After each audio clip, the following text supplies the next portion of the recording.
Hey, Matt.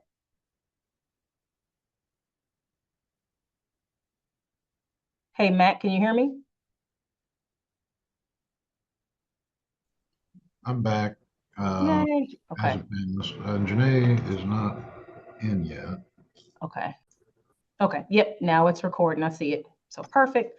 And I have a 1 o'clock. You all are in all the panelists and the guests, you all are in good hands. Matt and Janae are going to do a great presentation for you. And we'll make sure and get the recording on the UG website by end of day, as well as share it on social media for people that can't attend. So I'm going to have to sign out. But Matt and Janae, if you need anything else from me, please let me know.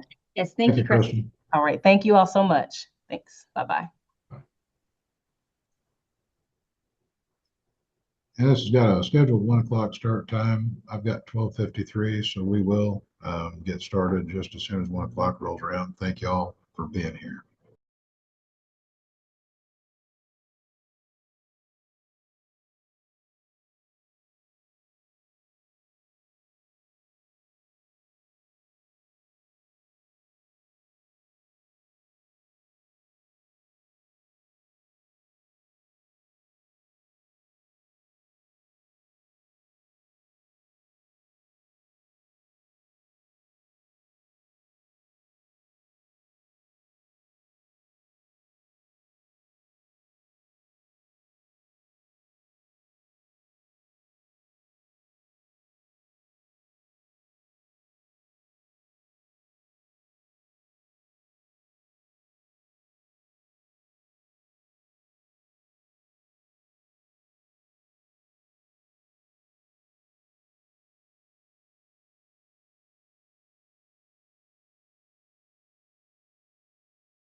For new attendees, we're at 5 minutes to one, and we will start as soon as 1 o'clock gets here. Thank you for being here.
We're about 2 minutes out. We'll get started.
All right, we are at 1 o'clock. Good afternoon. Thank you, everybody that has joined us. Kind of an overview of what this webinar is going to cover. Well, we'll start with introductions. I'm Matt Willard, County Appraiser for Wyandotte County. Also, hosting today is Janae Robbins, Deputy County Appraiser for Wyandotte County. And so, kind of the why we're here. Is to review the valuation and tax processes, and that's start to finish. We also want to provide some tools to help navigate the appeals process. This is something that a few years ago, Janae actually put together. It's kind of a worksheet, workbook with all the resources to find the information that we use to value the property, and also kind of a form to put it down on paper so that if you do come in and have an appeal, makes it a little easier to get prepared and hopefully a little less intimidating. We're going to listen to concerns and pass those along to others. And we're also going to answer any question we can. If it's something that we can't answer, we will get an answer and get back to whoever's asking the question. The chat or the question and answer should be open. And we'll track it as we're going through. Try and work them in, but what we don't, we will get at the end. So that's kind of the 10,000-foot view. Again, I'm Matt Willard, County Appraiser. Been with Wyandotte County 20 years in the appraiser's office, 5 years in my current position. I'm a Kansas licensed real estate appraiser as well as a registered mass appraiser. I carry an assessment administration specialist designation from IAAO, and also a Kansas certified public manager. Janae, also on with us, 22 years with the Wyandotte County Appraiser's Office, 5 years as deputy, and she is a registered mass appraiser as well as a Kansas certified public manager. At full staffing, the Appraiser's Office has 25 employees responsible for the annual valuation of 67,351 parcels, divided between residential and commercial neighborhoods. 62,323 residential parcels, including vacant ground. Of those, around 51,000 are single-family residential. For the commercial division, we've got 5,028 parcels. Around 3,000 of those are approved commercial parcels. We also handle the valuation of personal property in Wyandotte County. That is, commercial machinery and equipment is a portion of it, as well as manufactured homes that are not that are not affixed. They're classed as personal property, And that's actually the largest number of personal property accounts is at about 1,800. So what the appraiser's office does is we're going to discover, list, and value real and personal property for ad valorem tax purposes. It is annually, so every property must be reviewed and valued annually with an effective date of January 1st, and we'll talk about that date a little later on. We are overseen by the Kansas Department of Revenue Property Valuation Division for both how we perform the work that we do, as well as the statistical results of the work that we do. And we'll talk again about that just a little later on. Something I will note on this slide is they do what is called a ratio study annually and it compares the values the values that the appraiser's office establishes compared to properties that sell in that same year. And for residential properties, typically, and this is going back several years, that ratio is in the mid to low 90s, 94% last year. And what that indicates is that the median for residential properties, we are actually slightly under slightly under what the property sells for from our value in that tax year. That is part of the way that they check us for accuracy, and it is conducted by an outside agency every year, along with our procedures and how we go about the work. That work is conducted in a computer-assisted mass appraisal system. It's called Orion, as a state mandated system utilized by all 105 Kansas counties. And so that's the warehouse, that's the tool set that we use.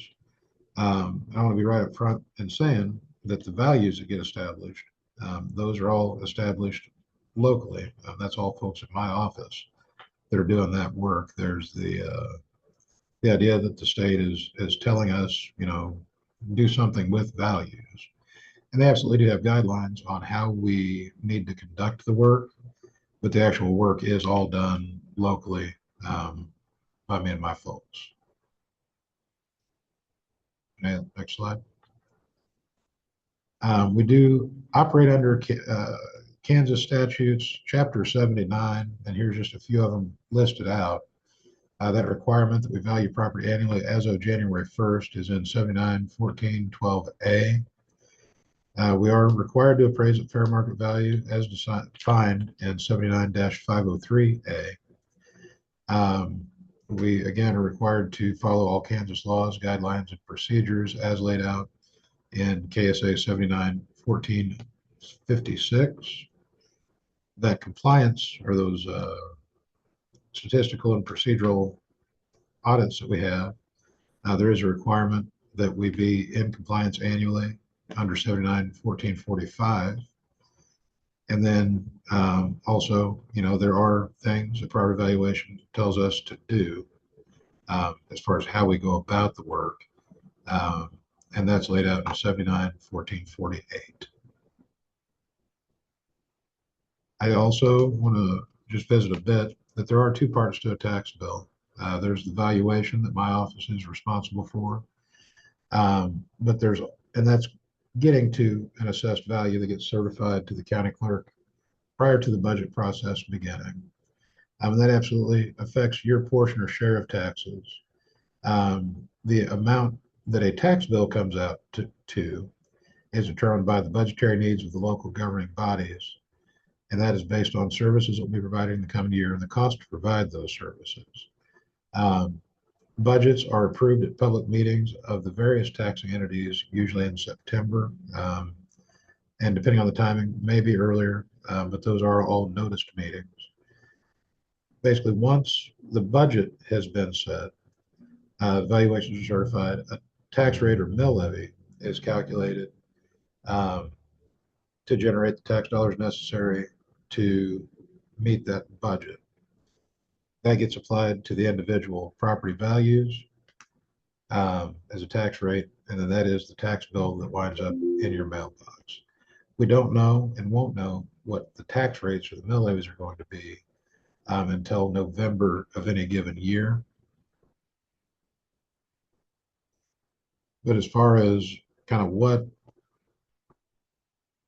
uh, what the appraiser's office has control over, um, the appraisal, it is affected by market conditions and property data based on market transactions, and this is sales or leases of property, and it is set by the appraiser's office. When people are talking about whether or not to appeal, a couple of questions that come to mind, and if you have an appeal, we're going to talk about these anyway, but what would the property sell for as of January 1st? Is that property listed correctly with the county? And what are neighboring properties sell? What are neighboring properties selling for?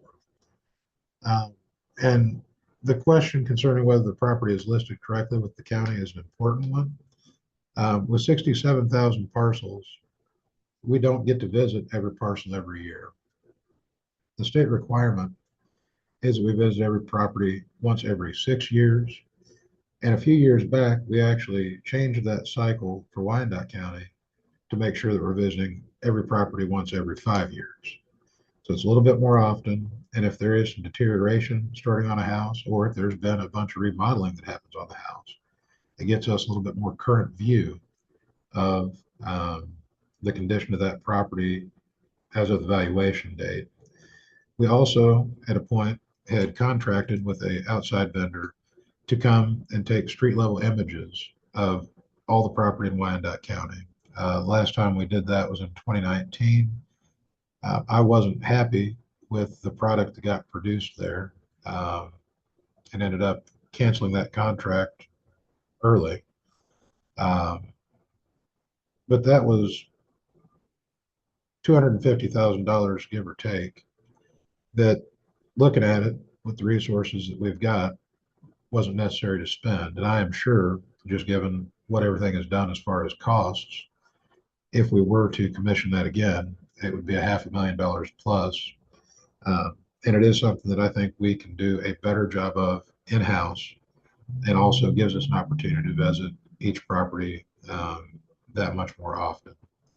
As far as the tax rate goes, it is absolutely affected by budget and service needs for the various taxing jurisdictions. So that's going to include the city, county, school districts, community college, library, and various drainage districts. The unified government is the entity that collects those. So when you get the tax bill, that is for all of the taxing entities. The county collects and then distributes their portion to each of those other taxing jurisdictions. Um, and as far as questions to keep in mind there, when and how can I attend the public hearings and discuss those budgetary needs and the budgets? Um, the unified government, I think, does a good job of letting folks know when those meetings are. And then the other taxing entities, they are, what's the word for it? Published meetings. But if you've got questions, those other taxing jurisdictions, their information line should be able to say, hey, here's when this meeting is and here's how you can attend. So kind of an overview of the property tax process. We've got a effective date as of January 1st, like we talked about earlier. That's annually. We send out notices of value no later than May 1st in any given tax year for real estate. This year they were sent February 25th, and I think that is the earliest that I've ever seen them sent out in my history here. The notice of value for personal property go out May 1st. That starts a clock for informal valuation appeals. There is another way to appeal that occurs later in the year. This is definitely the preferred way because it's a little more straightforward and a little simpler to get started. But that deadline for real estate is March 26th this year. And the personal property deadline will be May 15th. That is 2 weeks after those notices are mailed. It's a much shorter deadline, but we don't get nearly as many of those appeals in. Those dates are in place to allow us to certify our valuations to the county clerk by June 1st so that they can be certified to the other various taxing jurisdictions. And again, that includes the county, Kansas City, Kansas, Bonner Springs, Kansas, Edwardsville, the 4 school districts in the county, USD 500, Bonner Springs, Turner, Piper school districts, a couple of library boards, the community college, and then drainage districts, which honestly don't affect a lot of residential owners. Caw Valley, I think, has some residential owners paying. Fairfax does not, and the other one is Walcott. I don't believe that they do either.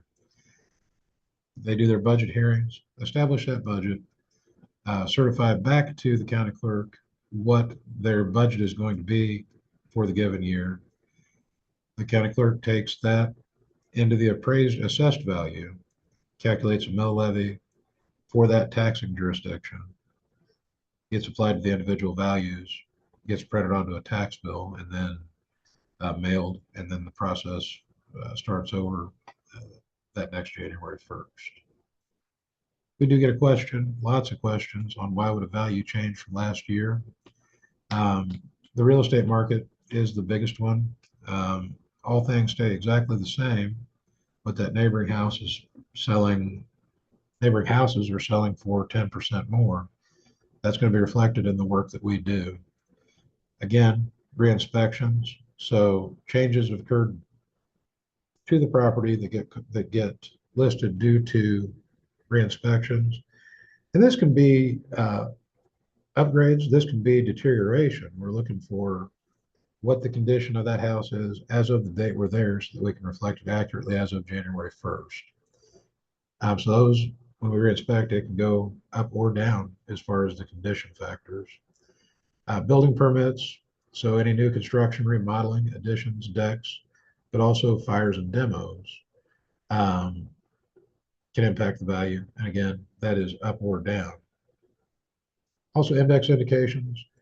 Prior year values are compared to sales prices throughout the year, and that gives us an indication of how our models have performed compared to what's actually selling in the market. That is a method that we can use. It doesn't happen often, but it is available. And then a sale triggers a pretty intense reinspection to make sure that we understand the full terms of that sale, both the physical condition of the property, motivations of the buyer and seller, and just top to bottom what happened when that sold, because that is really what we're basing our values on. Looking into 2026, looking over 2025, housing market in Wyandotte County continued to appreciate, but at a slower rate compared to what we've seen, from 2020 through 2024. That sales price growth has slowed, but supply still remains low. We still remain an affordable community within an affordable metro on a national scale. And I've got a slide that'll talk about that just a little later. Monthly rents have gone up, I think, in a lot of cases faster than what real estate values have, and that keeps pressure up on purchases. And I anticipate that's going to continue into 2026. I think that appreciation will continue to slow. Mortgage rates have stabilized around that 6%. Fannie Mae just put out their study for 2026, calling for kind of a slow decline, about a third of a point over the course of 2026. So 5.9 now, 5.7 is kind of what they're predicting towards the end of the year. It's hard to predict because there are so many other factors that can happen nationally. But that's kind of where the outlook is right now. But even with the mortgage rates around that 6% mark, sales prices have not dropped off. Restricted supply really does continue to support higher prices. Talked a bit about sales and what we do when that comes in. So data collection, at least once every 6 years, every 5 by our policy locally. When a property sells, if damage is discovered or reported, improvements discovered or reported, we're building permits. We do have aerial imagery that's oblique imagery that allows us to get a side view from aerial images and also measure to within an inch that covers the county. That is flown every 2 years. We've got ortho photography, which is top down, that's flown in the offsetting years. We also use market data, that's sales transactions, listings, leases, to conduct various market analyses. We do a cost approach for every uh, residential or commercial property. We conduct a comparable sales approach and a multiple regression analysis on every residential property. And again, that goes back to using sale and lease data. I say lease data. We also conduct income approach valuations on commercial properties. And Jay, I'm ready. Speaking of comparable sales, no two properties are alike 99% of the time. That's why adjustments are made. For physical characteristic differences, so that can be the size of the improvements, size of the lot, age, location, condition, bedroom count, just to name a few. We also adjust for time. 2 years of sales is what's used in our model. And we do a time trend study for improved properties and vacant properties for that matter. The market 1/1 of 2024 was not the same market 1/1 of 2026. So we do trend sales up to the current date based on the trend study that uses transactions that have occurred throughout the year. But those market conditions, they do change every year. And that is the main reason why property values change overall every year. That plus all the work we do to make sure that everything is listed properly. That comparable sales report for the residential properties is available through the county's property search site. There's a link, and I think Janae is actually going to talk about it in the second section. But it is available for the current year. If you have trouble, that website, we're working to get it set up to be mobile accessible. It's not right now. But if you don't have PC access and would like a copy, just give us a call at 8400 or email us at wycoappraiser@wykokck.org or 913-573-8400. Just ask for it and we will get it sent out within the day, a lot of the times within the hour, just as quickly as we can. Back to comparable sales, there are some things that appraisers do have control over. If a sale is going to be used as a comparable for other homes. We do spend a lot of time verifying the market conditions of a sale to make sure that we're not using not open market or non-typical sales. There's a couple examples of that we watch out for, among others.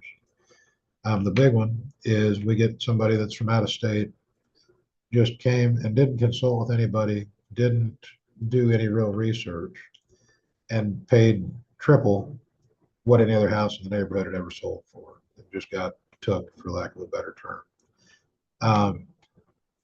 We're going to call and we're going to have a conversation with the buyer, usually the buyer in that case, and say, hey, how did you figure that out to pay what you paid? And if the answer is, well, I didn't really, we're not going to use that to value other properties surrounding, because that's not a typical market transaction. It goes the other way. We've got home investors, we buy the houses that we'll go and I get texts from them, I get postcards from them. Kind of makes me feel like I do have an ugly house. But hey, we'll buy your house cash, close real quick. I don't look at every sale that comes through, but I do kind of keep an eye on those. And I've yet to come across one where I said, yeah, they made money there compared to listing it with a realtor. Even with the cleanup or clean out that needs to happen. So those, not found one yet for, in my review, that meets as being a market sale. If we do, we'll use it, but oftentimes the seller honestly leaves a lot of money on the table. And so not going to use those either. The validation is something that we put a lot of work into. Time adjustments, if necessary, those can be positive and negative. So market can be appreciating or declining. Wyandotte County, going back many years at this point, has seen appreciating markets. In my career, I have seen negative time trends, and if that is what the market shows, that's what we'll apply. There are some things that appraisers can't control: who purchases a property, what the sale price of the property is, how many properties we have sell in a certain area, and then if we've got a sale where there was something that was not disclosed that we just don't know of, we can't account for that in our valuations or in our modeling.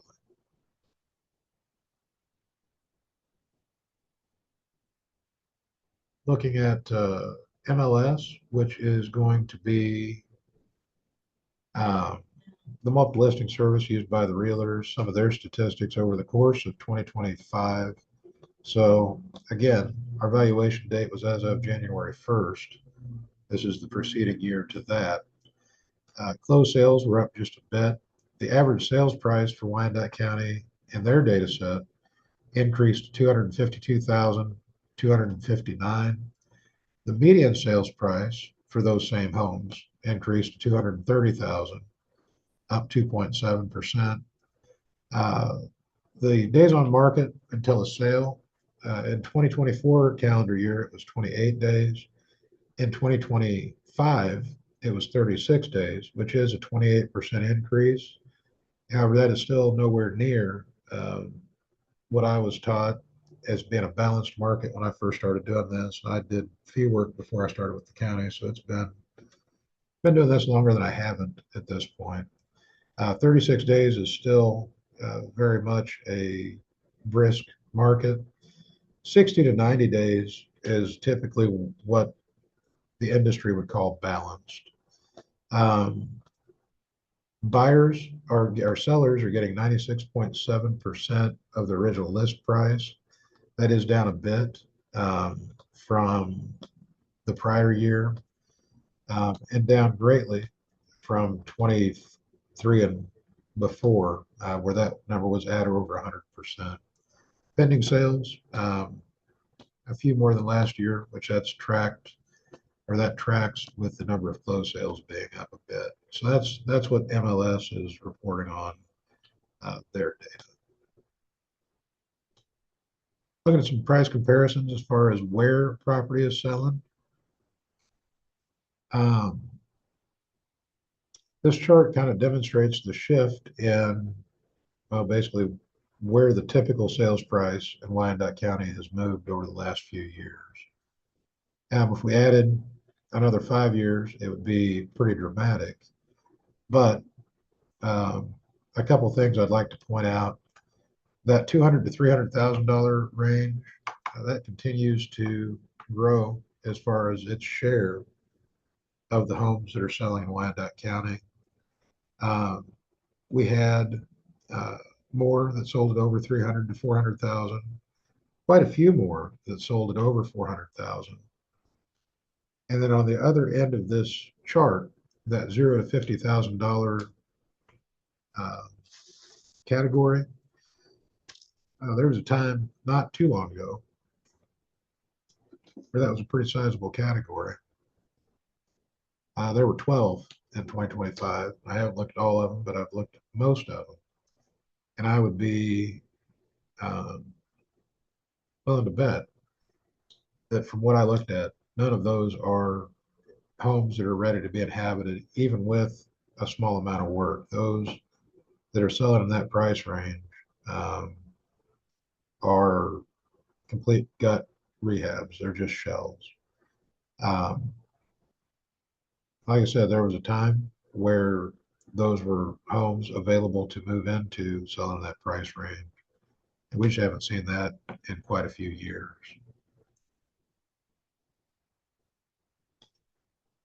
So this is the kind of the summary of the work that we conducted this year. It's the median value change. So, and these are our model areas.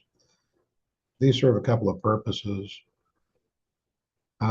It does constrain the geography as far as what sales are going to be used to value what subject properties. So Model 8, by way of example, anything that occurs in Model 8 is going to be used to value sales in Model 8 and none in Model 3. Vice versa, something that happens in 3 does not have an impact in the modeling or the sales comparison approach for Model 8. From there, there's neighborhood groups, neighborhoods, subdivisions, and Janae's going to talk about that a bit more in the second half. But that is a question that we get often is, well, if things are selling hot in Piper and I'm in Armourdale, am I being lumped in with that? And the answer is no, because we've got these boundaries and we don't cross them for sales or modeling. Speaking of Argentine, that was a big jump from the prior year, up to 159,100. That's 21% increase from the prior year. This absolutely jumped out at me and struck me as something worthy of investigating.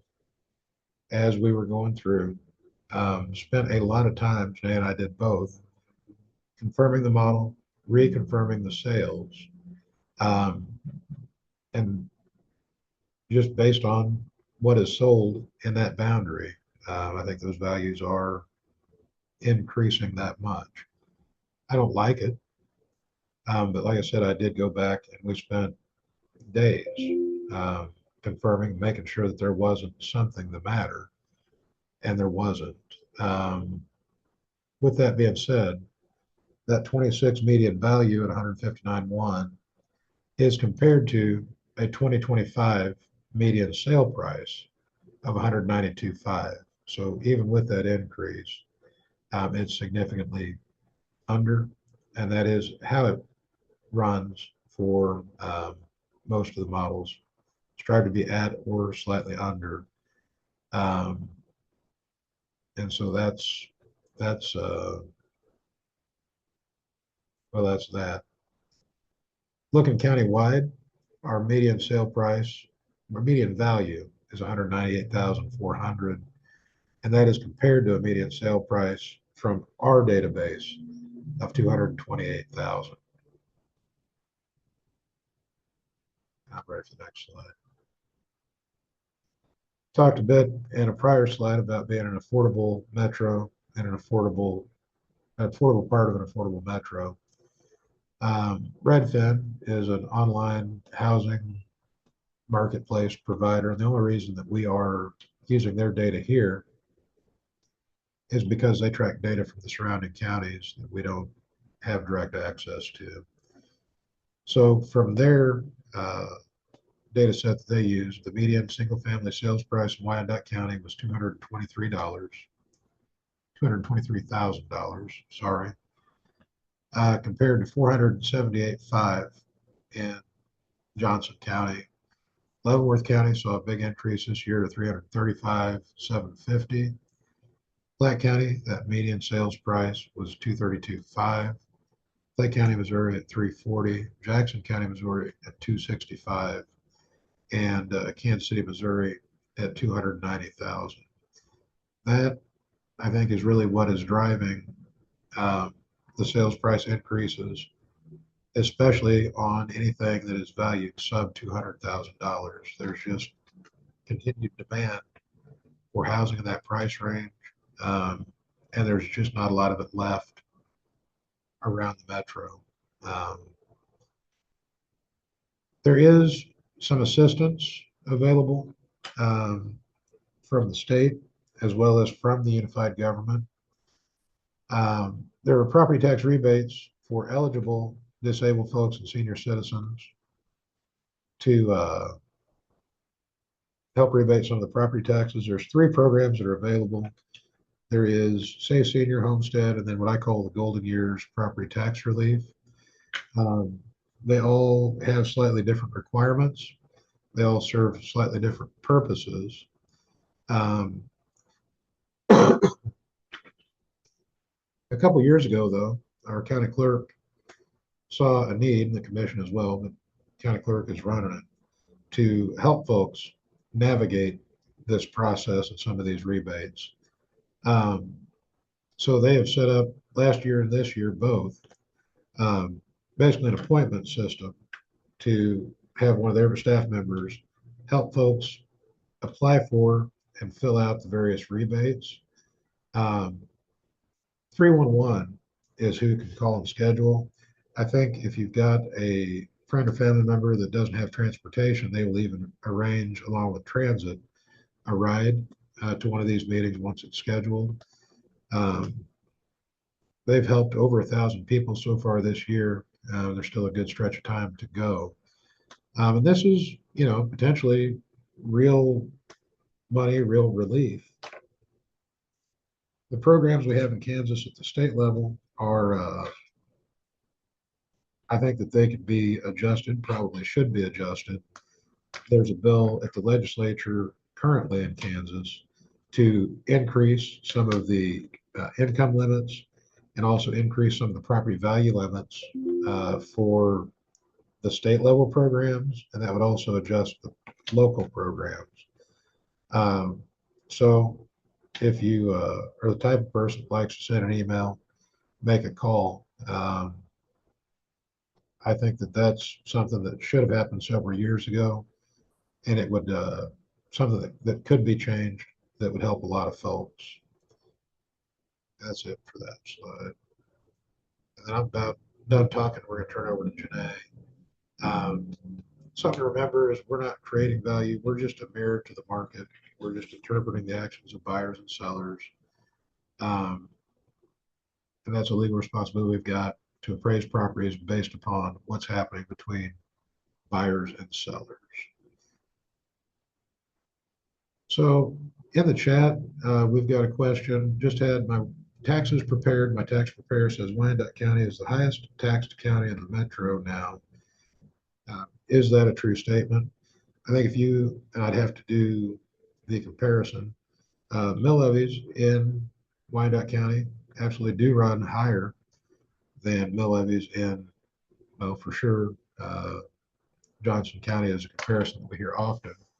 It may be true for the remaining metro counties. As far as Missouri goes, their tax structure is different, so I don't know that we're even able to make that comparison. But a big part of the reason for that is the tax base. When we look at Johnson County, that's a higher tax base, and that spreads the tax burden out further, allowing for a lower mill levy. And again, that's just the 10,000-foot view of it. I guess that's really all. So yeah, as far as the rate, mill levy probably is the highest.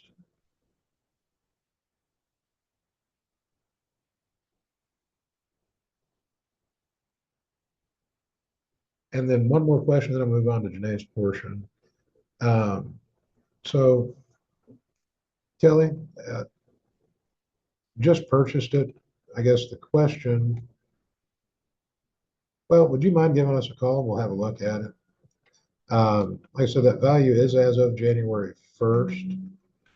So we'd want to look at kind of what it transacted at and all the rest of it. But if you give me a call at 8403, I'd be happy to sit down and have a look.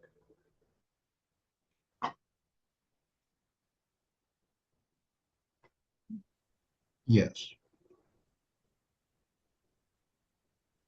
So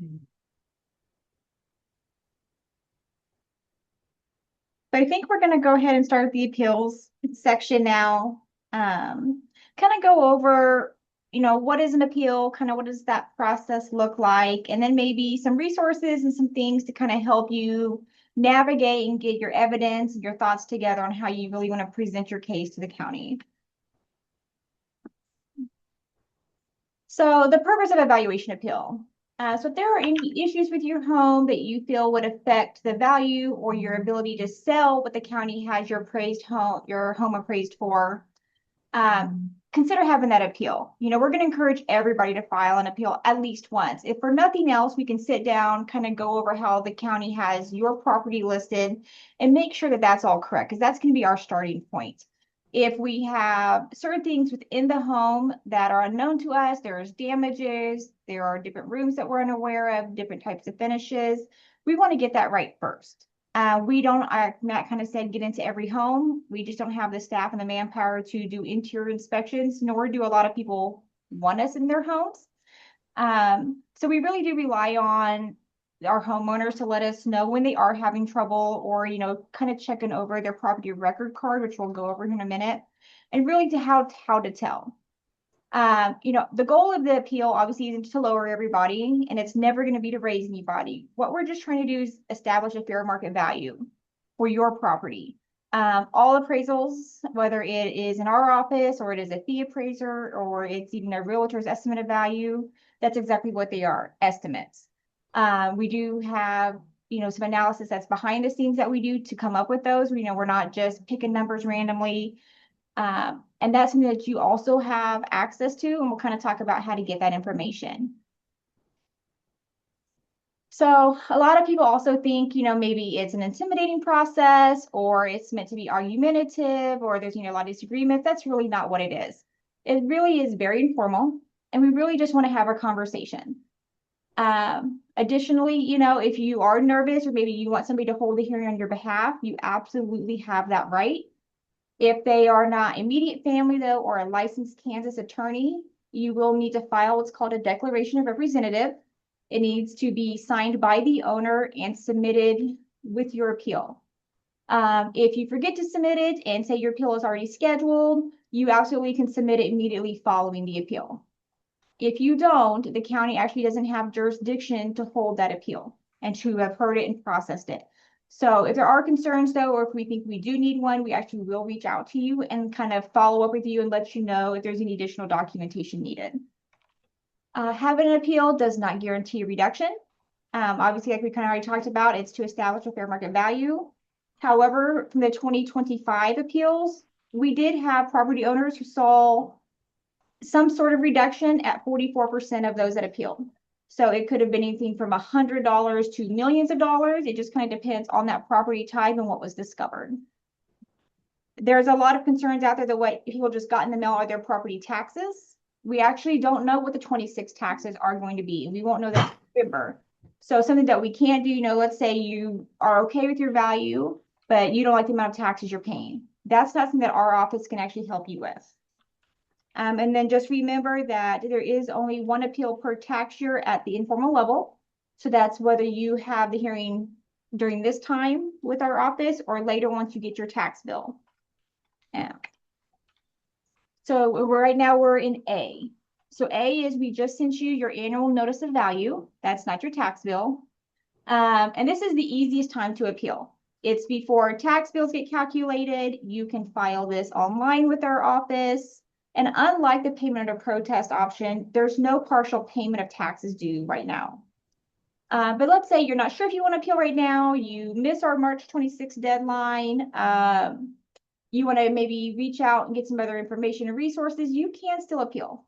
So you can appeal either in B or C. So these both require once the tax bills have been generated. So typically your tax bills go out and get generated in November of each year. So on B, you have until December 20th to file that appeal.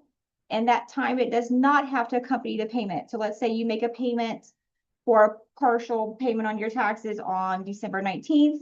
You think about it overnight and you decide, you know what, I think I really want to pay under protest just to kind of see if my value is where it should be. You have until December 20th to do that. If you have a mortgage company, because you escrow, they actually have till January 31st. Now, if you still have waited and we're now into C, which is when the second half taxes are due, then the payment must accompany the form. So that's just something really important. When you go to the treasurer's office to make a partial payment and you want to pay under protest, those two items have to come together. From there, the treasurer's office will get us the forms and we will get a hearing scheduled with you. So what does it look like? So a lot of people sometimes get nervous because they don't really know what to expect. We just want to kind of go over what the steps really look like. So you've received your notice of value and classification. And let's say you've decided to file the appeal. On the back of the notice that was just mailed to you on February 25th is an appeal form. You can choose to fill that out and submit that to our office, either, drop it off, mail it in, email it. You can also file it online, which there is a link and a QR code on the back of that form that kind of shows you how to do that. Once we get it, we're going to get it scheduled with you. We're going to send a confirmation of your hearing date and time at least 10 days prior to that hearing date. On that confirmation letter will be what type of hearing that you've selected. So we have 4 options.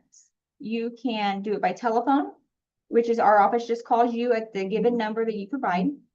You could do it virtually. It's going to be a Microsoft Teams meeting. You don't have to have it already set up and a sign on and purchase. It is something you just open the link and you're already be in there. This is a preferred method if, like, let's say you're having a lot of problems within your home or there's a lot of damages and you really want us to take a look at it, but maybe you don't want us coming in to do an interior inspection. You can walk us through at that time. You can walk us down to your basement and say, oh, look, I have, it rained last night. Look at all the water that maybe I have. Another option is to do it in person. So there's on the back of the form, you could just indicate that you want to have an in-person. It's in a small section at the bottom, or you can have us called a no contact. The no contact means you don't have a meeting with us set up and scheduled. Let's say though you have a fee appraiser and a fee appraisal and you want us to just consider that, and that is your basis of the value change request you're making. You can submit that to our office. We will review everything. We will make a determination based upon whatever documentation you submit. If there's any concerns though, or if we're not sure of something or we need more clarification, we will reach out to you. So we do ask that you provide either a good phone number or a good email address in case we do need to have that kind of correspondence. From there, once that meeting is determined, you're going to kind of say you're having a meeting here in the office or is on the telephone. It's about 20 minutes, regardless of what meeting type you pick.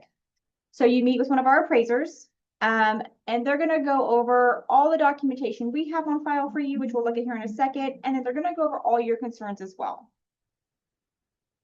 So some of the things the appraiser is going to talk about, they're going to review what's called your property record card. And this is something that I always suggest to all of our property owners, whether you're appealing or not, is go out to the county's website, go to our property search site, and look up your property record card. Look and see how the county has it listed. Look at, see how much square footage the county has listed, maybe the bedroom and bathroom count, the siding type, any decks, porches, and patios, garages, what kind of condition is the home in. We're going to talk about all those things during your appeal as well.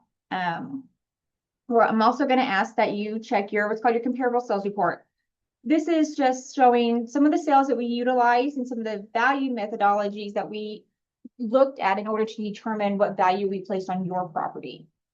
They're also going to go over the condition of the property as it was January 1st. So if unfortunately your home burns down January 2nd, we still have to value it as it stood January 1. So we're going to kind of want to know what those conditional items look like as of that date. They're going to go over any damages that you might have or any issues with your property, and that includes your surrounding property. If you have concerns about maybe your neighborhood or some issues going on, and maybe your block or the next block over or something that might be impacting that. And they're also going to talk about your additional appeal rights. So once you finish this appeal with us, we're going to send out our recommended values, whether that's a no change or a value change and what that change is. If you still disagree with the county, you absolutely have more appeal rights. You can go on to what's called a small claims level, and that's just an appointed hearing officer by the state of Kansas. Basically, it's very informal also. It's done by the phone. It's basically the county just gets on, we'll present how we value the property. You'll have an opportunity to explain why you feel maybe it's not at what the county has it listed for, and that hearing officer decides. And if you're still not satisfied with that, you have a third option, which is to go on to the Kansas Board of Tax Appeals. It is a 3-panel board that kind of will decide the valuation. It is not a court. You do not need attorneys for any of this. Majority, I'd probably say 95+% of our actual homeowners never take an attorney or tax rep with them. It's a very informal process as well. We actually exchange all of our documentation with you ahead of time, so you kind of know what we're going to come in with, and we're going to know what you kind of come in with. So those are your rights. They're on the back of your result letter that you're going to get from our office after your appeal. So make sure you follow them because there are statutory deadlines for filing those. So what happens next though with the appraiser? So after you say you have your informal meeting with us, we're not going to go over any results or adjustments at the time of your hearing. That appraiser has not had time to look over all your evidence, to look over how the county, had it valued. They're going to do that after your hearing is done. They're going to review all the notes, documentation that you provide, if any, and know that you don't have to provide anything. That will not jeopardize your hearing whatsoever in getting a reduction. All the appeals are also reviewed by a senior appraiser before they go on the mail and final decisions are made. So the normal appraiser is going to do it, and then a senior or a supervisor is going to actually review theirs just to make sure we all looked and saw kind of the same stuff. And then we're going to mail all of our results on or before May 20th. So getting prepared. So here's a QR code that's going to take you to our property search site. There is also a link on here, which is appr.wycokck.org. It's /appraisal/public access. This is going to take you to where you can find your property record card, how the county has it listed, comparable sales. You're also able to look up anybody else's information. So if you want to see maybe how your neighbor was valued, or you're looking to help a friend of yours out to see how they were valued, this site is open to pretty much everybody. And what you're going to look at, you're going to look at your property record card, and then you're going to look at your comp sheet. You're going to look and say, okay, on the front of the sheet, how was the property listed? When was my property last inspected? Does this photo look like how your property currently is? Is this my right sketch? Is this my right bedroom and bathroom counts? Also, you're going to look at your comparable sales report. You're going to see, what sales the county used, where they're located, in case you wanted to do some further research, kind of see where they're at as well. And this is your property record card. This is what it looks like. So up here, on the left-hand side, it's going to be how, the ownership information that we have on file. If the mailing address is different than your property address, it'll be listed on here too. This middle section here is just going to be kind of how the property is listed. Like, what is it used for? Is it used for single family residential purposes? Is it commercial office building space? That's kind of what that information is. Right here is your neighborhood number. This is important. So as Matt kind of referred to our model areas, within each model area is our neighborhood groups and neighborhoods. This is where we start with trying to find comparable homes for your property. If, there aren't any in those areas, we have to kind of expand our search, never going outside those model boundaries. But this is kind of your starting point, and this is on all of your paperwork. You should have a neighborhood number that can associate where your house is located. This is the most recent photo that we have here in the center. Kind of what your lot looks like is what your property factors are going to describe. On that right-hand side, there's going to be our last inspection history of the last 3 times. So while we carry a full history back many, many years, our property record card only allows us to display the last 3 occurrences. Underneath that, any sales information that the county might have available will be on here for your property. Caveat there is sales in Kansas are technically confidential. So when you are on our property record site, you may not see all the sales for the other properties that you're searching for. If though you are looking to file an appeal or actually have filed the appeal, we can actually share some of this information with you, and we'll talk about how that works here at the end. Any building permit information we may have on the property is going to be listed here. If at any time you see it have 6 nines or say office, that means our office went out. We saw work going on, whether that is work being improved or damages, maybe demolitions, fires, things of that nature, and we added that. We use this field just to track why a property might change year over year. This is not something that we report to anybody else or any other unified government department. This stays just within our office. So if you do have major damages, you should never be concerned that our office is going to report you or have it condemned or report you to code enforcement. Our goal is just to figure out, as the property to January 1, what did it look like? Any appeal information is going to be here, valuation, and then land. There's a lot of people that don't know that land is a separate value from your building. and we value both. So take a look at your lot. You know, are you having trouble with it? Is there some sort of easement restriction that you might be having? Do you have major flooding that maybe the county you don't think is aware of? I would have those all thoughts when I'm looking over my property to see maybe this is something I should mention during my hearing. Oh, too far. The back is for most of our homeowners. They're going to have, and that includes duplexes, triplexes, quads, and townhomes. You're going to have how the property is listed. So it's a single family residence, what kind of quality of construction it is, when was it built. This section here is going to be based upon the size that the county has listed. This is going to be total living area. So this does not include any finished basement area, so anything below grade. However, it's going to include any main floor, second floor, and up. Your CDU is a big driver. It's condition, desirability, and utility of your property. And it starts with a location-based set, but it can be changed by either good or bad things going on with your property. So if you see, you know, something that looks different, or you see some codes maybe off to the side, that's letting you know that there's been an adjustment made for one reason or another. We have a number of codes out there. So if you do have questions and you have in your appeal, that appraiser, they're going to go over that with you and let you know exactly what that means. Physical down here, that's functional here, it's just your basic wear and tear for the age of the home. So we got to keep that in mind too. You know, if you have a 100-year-old home, you have a 75-year-old home, you're obviously going to have some issues.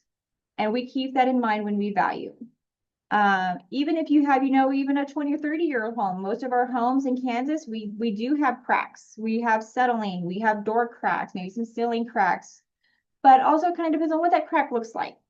So we're going to ask, you know, take those pictures, you know, do those virtual hearings so we can really see, get an idea of really what's going on. Is it typical for the age, or is this something we definitely need to consider making some sort of additional adjustments for? This is the sketch of the property over here on the right.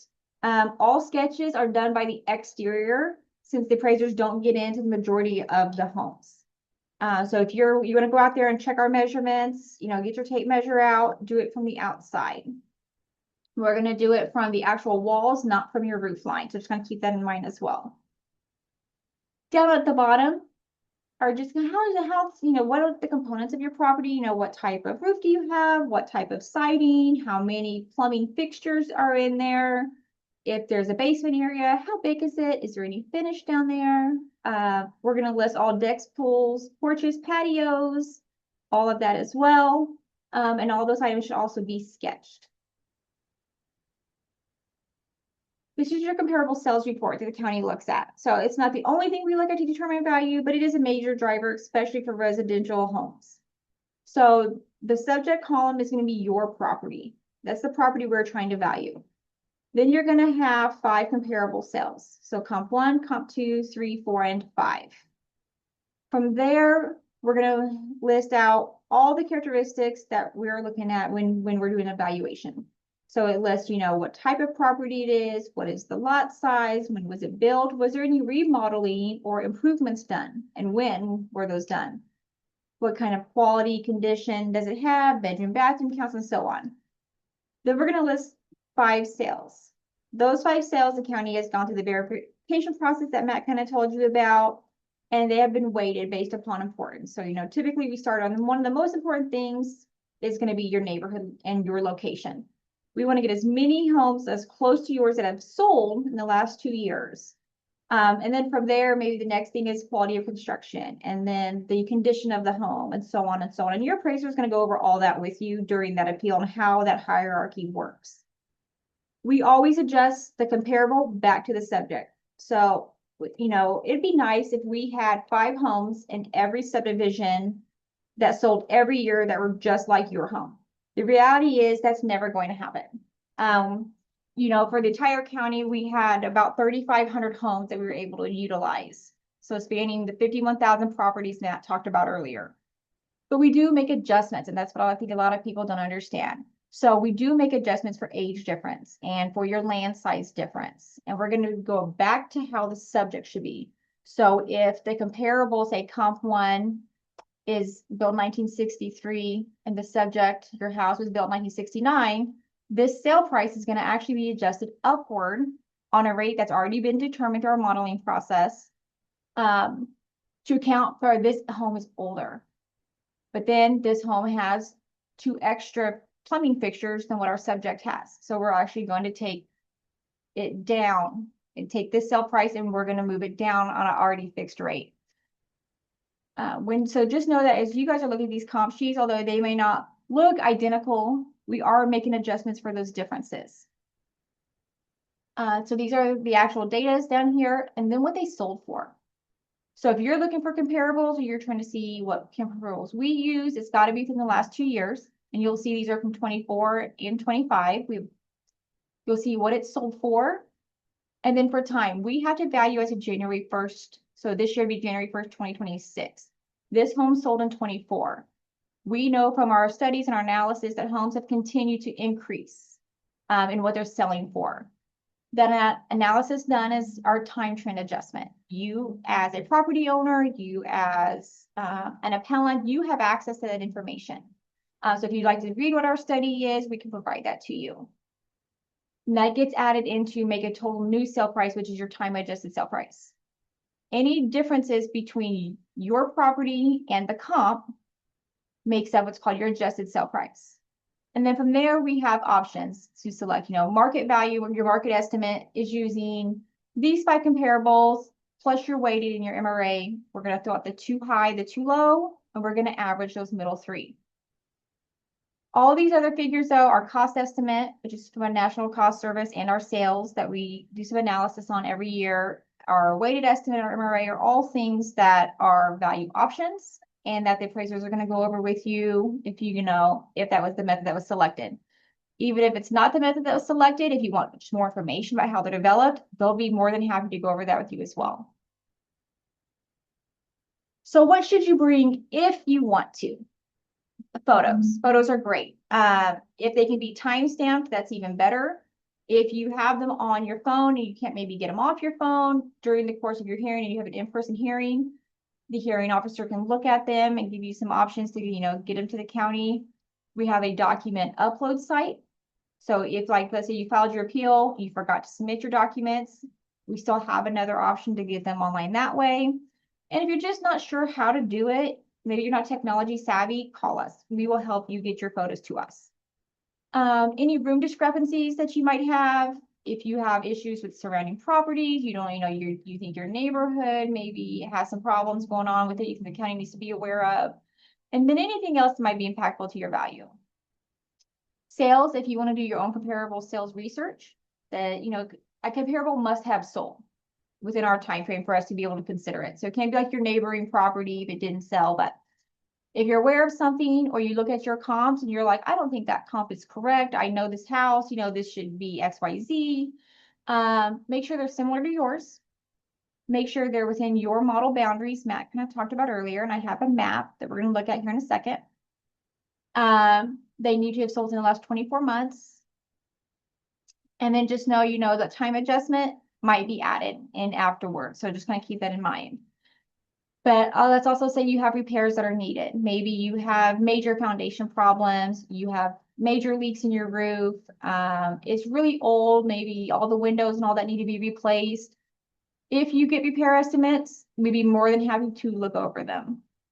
Valuation reports. So you could get a fee appraisal, or maybe you already have one because you maybe purchased your home in July of 25. And so maybe you want us to consider looking at that fee appraisal and what that appraiser did, because remember, it's all an estimate of value, whether it's our office, whether it's a fee appraiser, we're all using just market data and making a determination on which sales best fit and what adjustments to make.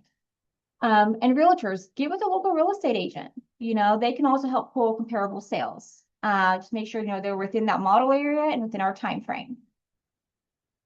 And then our last one are going to be some of our appeal forms and documentation. With every confirmation letter on our homes, we're going to send out an appeal questionnaire. You don't have to do anything with that questionnaire if you don't want to. That's just a thing that's going to help you kind of keep track of what that appraiser is going to go over during that hearing.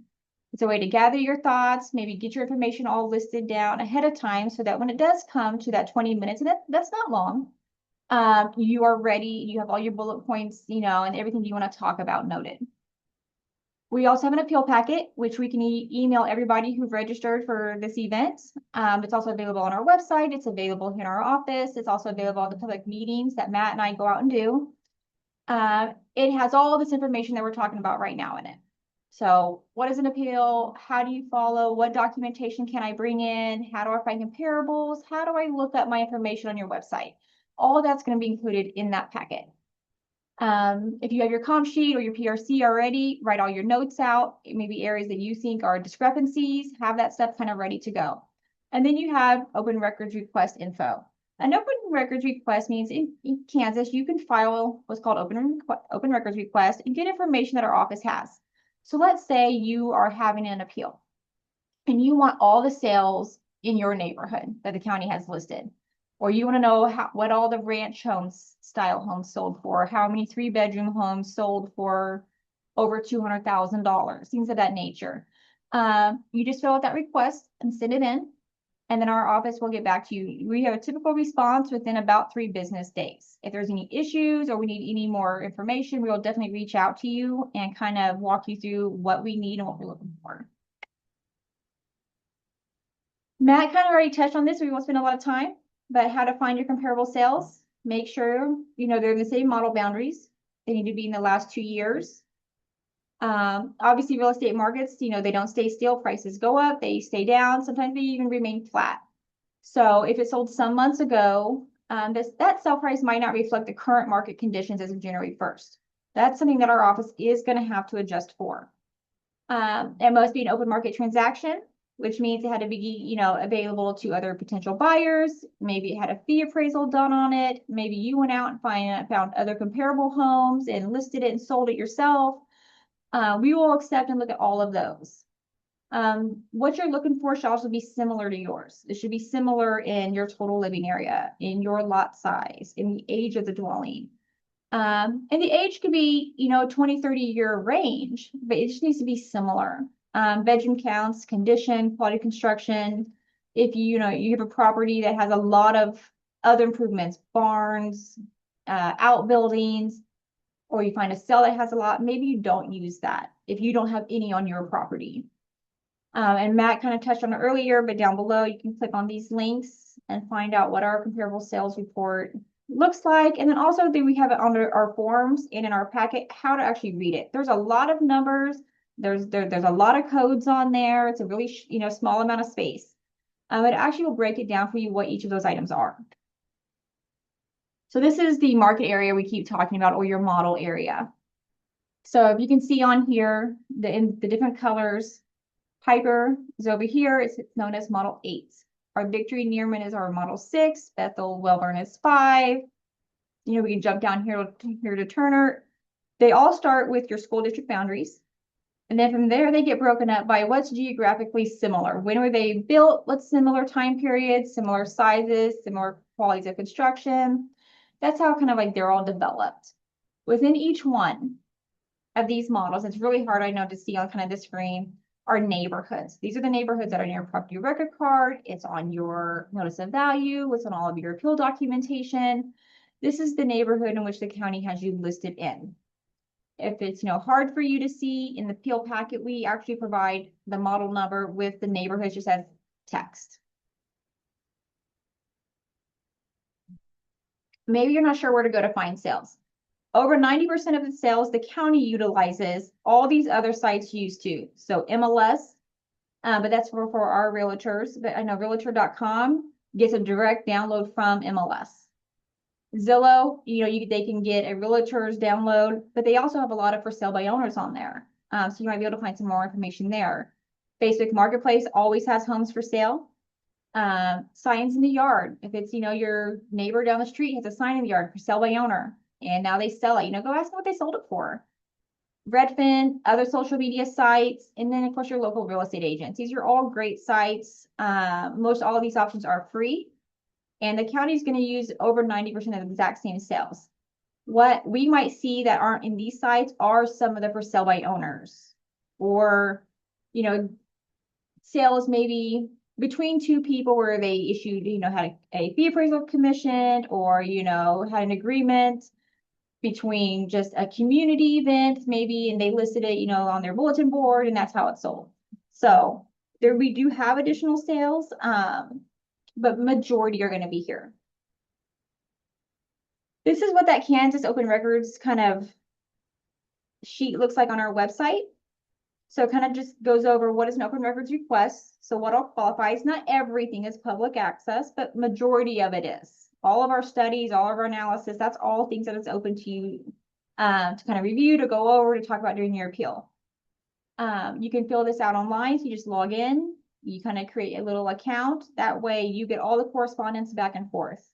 It's up to you how you want the documentation, whether you want it emailed, whether you want to pick it up, whether you want us to mail it to you. Totally up to you. But this is going to be your starting point to find that information. And then this is the appeal questionnaire that's going to get sent out with all your confirmation letters. It's a very short front and back kind of form. You can fill it out or not. That's totally up to you. It's just to help kind of guide you through what we're going to be talking about. If you've not been on our website or aren't really sure how to navigate it, this sheet will kind of help take you there. So we actually have 2 pages for the appraiser's office. We have our normal UG page. It's going to have updates about what's currently going on in the office, lots of educational videos. It also has a lot of our forms out there that you might need, whether it's the appeal form or the declaration of representative form. And then down, we have a section that'll launch you to what's called our property search site. It's going to have your record information. It's going to have your tax information if you want to see what your tax history has been from your mill levies, from how much in taxes you've actually paid. This is also where you're going to find your property record card and your comparable sales report. And then this is the packet. This is the packet that we kind of give out. Let's see if we can't launch and you guys see my screen. Can you see my screen launch into a new window? So I can see the cover letter is what's showing. Okay. Can you see it now? I'm so sorry. Now, still the purpose of an appeal. Let's see. I'm going to stop the share for a second and then we're going to launch this up. So while you're doing that, a couple of questions from the chat. One was concerning online filing for payment under protest hearings. That is not, that's a treasury process, and they do not have an online setup to file those online. That's still a paper form. I know they've looked at it. I think it's an ongoing project, but nothing that's been implemented yet. And Hey, Matt, what can you see it now? do not have anything now. Okay. Now you started, there you go. Perfect. Perfect. Okay. So this is the appeal packet. It just talks about the purpose of the appeal, kind of what to expect, which is everything we just covered. What could you, should you, can you submit? And even what kind of documentation we can accept. So we can't accept everything. You know, we can't plug in your flash drives to our system. That's just our IT policy. There are certain video files and things also that we cannot accept.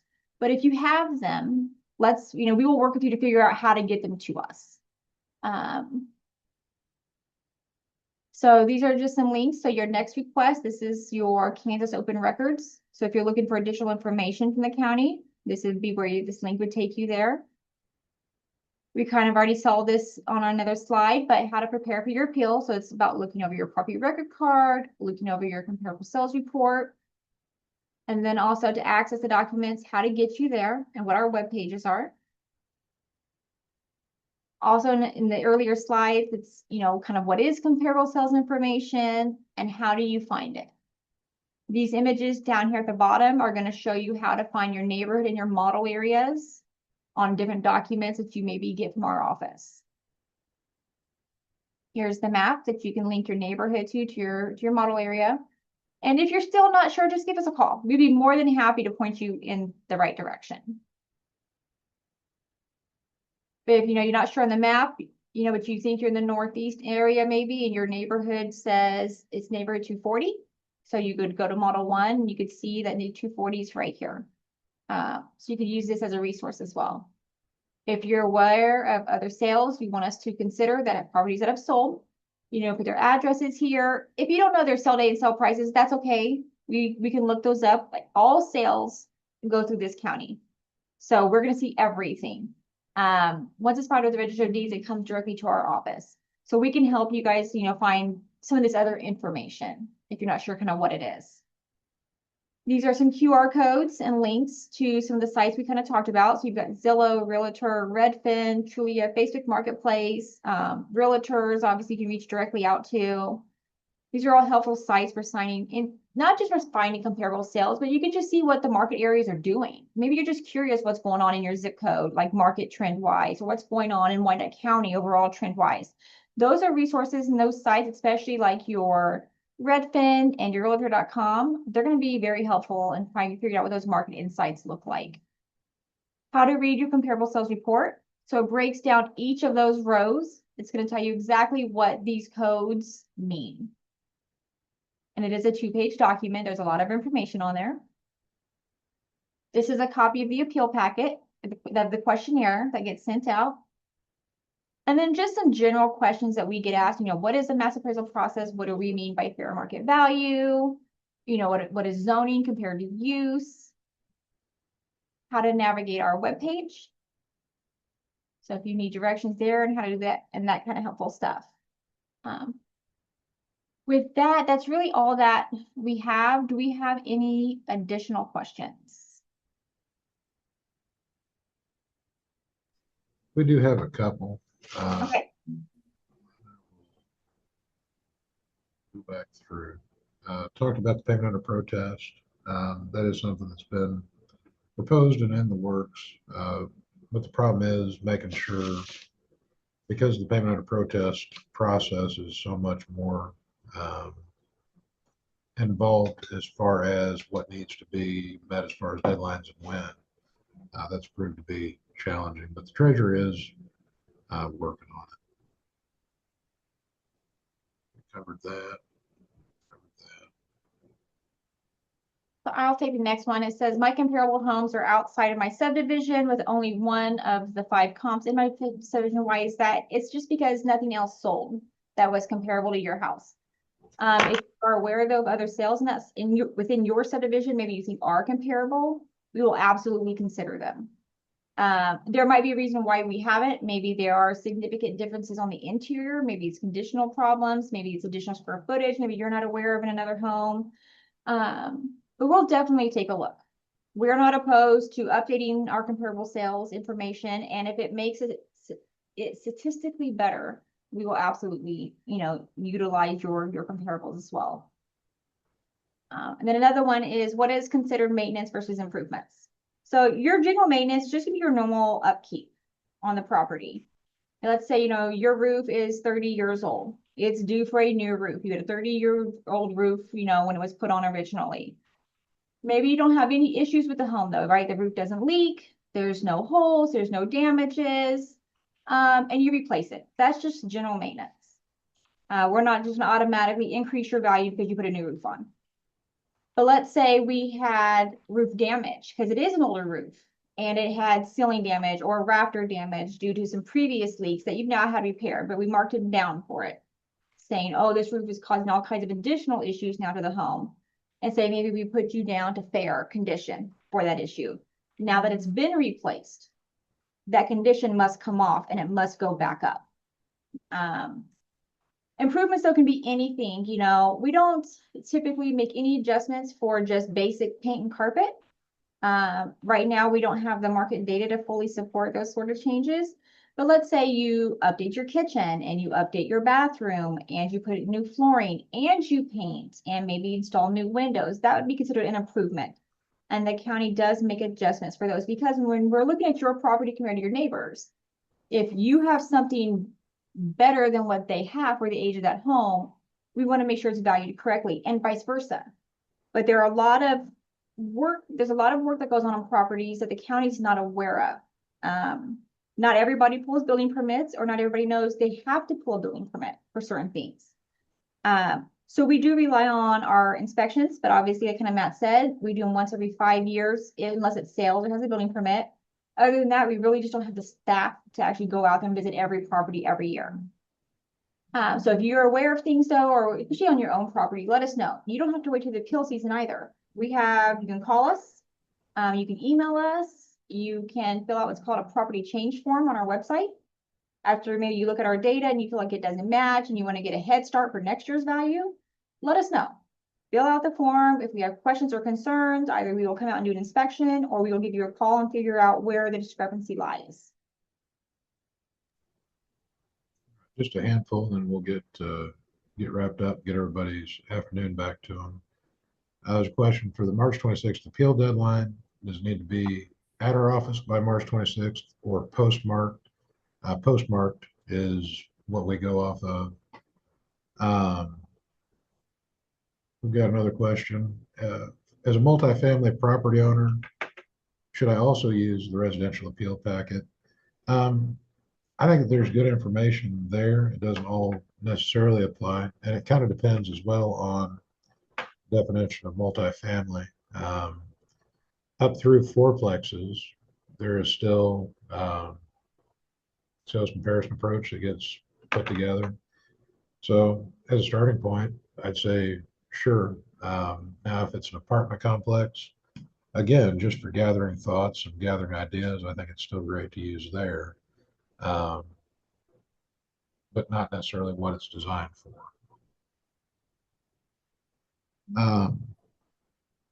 Engineer, I'm gonna read this one out to you, and we've got one more, and I think that's gonna be it.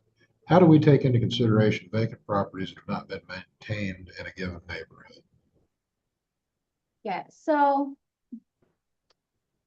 vacant and residential are looked at separately. So your house, doesn't necessarily get compared or get adjusted because you have a great lot next to you or across the street from you, or you've got one that's been not mowed, not maintained. However, if, during the course of our sales verification, during our interviews, we see a consistent pattern where people are paying less for homes because they have blighted areas around them or lots of vacant lots around them. They're not maintained. They're not, the UG doesn't come out and mow, or the property owner who actually owns those lots on some of those doesn't come out and maintain them and pick up the trash and things like that. If we see that pattern, then we can absolutely make an adjustment for it. Just, having one lot though, let's say everybody else takes care of the properties and you have one lot, that might not do it, but it really just depends on the lot too. It's kind of a case by case basis, but any trend in the market we see, and that's gonna be local trends. If we come, if let's say a big one's the Chief Stadium, let's say the Chief Stadium comes in and everybody out in Piper or in Bonner, everybody starts buying homes for more because of that. And we can quantify that. Could that make values go up in the future? Yes, it could. However, it could do the reverse. If people start selling their homes and start, just trying to, get whatever they can, list them low, get out, and we start seeing that pattern, it can make values go down.